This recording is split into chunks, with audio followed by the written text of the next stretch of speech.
Hey everyone, Village Homestead here. Today is Monday, August 16th, 2024. And this is a off-grid water storage system. What I got is some heavy-duty I-beams. It's all blocked up, leveled off, and some 4x6 pressure-treated posts. And then these are 275-gallon IBC totes. Usually, if you go a little bit more, you can probably get about 300 gallons in if you top it right off.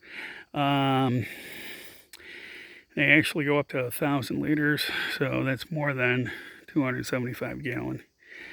I also got one of these that just lock here into place. And these here, I'm going to have to get something different. They're actually just threaded. So I'll have to get the different type of connector for that. No big deal, they make them. Alrighty, just giving you a little update here on the water storage system.